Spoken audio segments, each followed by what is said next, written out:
Mga kaparokya, pag-uusapan natin ngayong araw po ng Miyerkules, November 13, ang prizes at highest views na nakuha ng dalawang noontime show, ang Eat Showtime at Eat Bulaga last episode.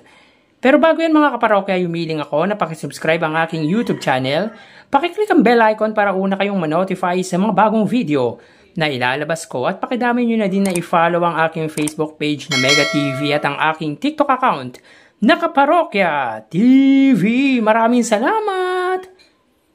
So mga kaparokya, umpisa natin ang ating kwentuhan sa dating Eat Bulaga host na si Alden Richards. So ngayong araw po mga kaparokya, ang unang araw ng or yung showing ng Hello Love Again na pinagbibidaan nila ng kapamilya actress na si Catherine Bernardo. So kanina nga ay guest sila sa noontime show ng ABS-CBN/GMA na It's Showtime just to promote their movie. So una pong nagtambalan ang dalawa sa Hello Love Goodbye noong 2019 at nasundan ang sequel nito ngayong taon na Hello Love Again. So maabot kaya nila uli ang kinita nila last movie? Siguro kikita pero hindi tulad noong una. Siyempre, laking tulong din kasi ng sinuportahan si Alden ng mga solid Eat Bulaga fans at laking tulong din talaga ng na-promote ito sa Eat Bulaga. Pero ngayon, iba na ang senaryo dahil yung Eat Bulaga ay wala na po sa poder ng GMA Network at for sure, some of those solid viewers ng Eat Bulaga ay hindi susuportahan ang movie under GMA or ABS-CBN management. Pero sana huwag personalin, dapat tangkilikin ang pelikulang atin. Support natin ang legit Dabarkads na si Alden Richards dahil once a legit Dabarkads, always a legit Dabarkads. And speaking of guest mga kaparokya, kanina din po ay nasa Madlang People noontime show din ang Korean actor na si Kim Young-so. Ito yung bida sa K-drama na The Numbers at Angel's Last Mission. Well, anong connect nito sa dalawang noontime show mga kaparokya? Dahil ito po ay guest. Ito ang isa sa dahilan kung bakit nasabi natin na advantage din ng It's Showtime ang guest. Bakit kanyo mga kaparokya? Dahil sila ay kaya nilang mag-guest ng kahit sino basta hindi under contract ng TV5. What I mean is, yung walang palabas po sa TV5. Maraming nagsasabi wala naman daw sa Eat Bulaga ang guest. Hindi importante sa kanila yung mga biggest name sa guest nila. Maybe tama po kayo, kesa mag-guest sila ng malaking pangalan ay mas mabuting ibigay na lang sa mga tao yung ibabayad nila sa guest nila, which is good or mainam na ginawa ng management ng Eat Bulaga. Pero syempre may mga K-pop fan na talagang sinusubaybayan ang iniidolo nila, or kahit hindi K-pop, kahit yung mga local artist, may mga supporters yan. At masasabi po natin na laking tulong din talaga ang guest para panoorin ang noontime show ng Madlang People. Kayo mga parokya, anong masasabi nyo about sa sinabi ko? Please comment down below. Punta naman po tayo mga kaparokya sa highest views na nakuha ng dalawang noontime show kahapon. So mga kaparokya, last Monday ang It's Showtime ay may 84,000 highest views at ang Eat Bulaga ay may 94,000 highest views. So ang It's Showtime po hindi po na-meet ang average views nito na 100,000. Samantalang ang Eat Bulaga ay na-reach po ang 80,000 average views. So punta naman po tayo sa araw ng Martes mga kaparokya. So sa oras na 1:36 PM sa segment na Kalokalike, ang It's Showtime na may 2.43 million subscribers, sila po ay may 86,000 highest views. At para naman po sa Eat Bulaga na may 1.50 million subscribers sa oras na 1:50 PM.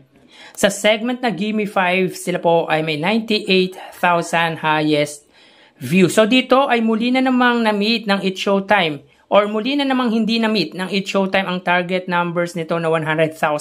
Samantalang above average naman po ang nakuha ng Eat Bulaga na may target numbers na 80,000 views. So in today's episode mga kaparokya, partida ay taped or recorded po ang episode ng Eat Bulaga Monday at Tuesday. Pero ang views ng kanilang main YouTube channel ay mayigit 90,000 viewers. Samantalang bukod sa live episode ang It's Showtime ay may mahigit 1 million ang layo ng subscribers nito ay hindi man lang umabot 100,000 views ang noontime show or yung main YouTube channel ng noontime show ng ABS-CBN. So iba talaga ang solid at segment meron ang Eat Bulaga, talagang sinusubaybayan hanggang dulo. Mga last minute mga kaparokya yung maabot pa rin po ng 60,000 or 70,000. Samantala punta naman po tayo sa prizes na naibigay ng dalawang noontime show kahapon. Pero recap muna tayo. Last Monday, they gave a combined price na 280,000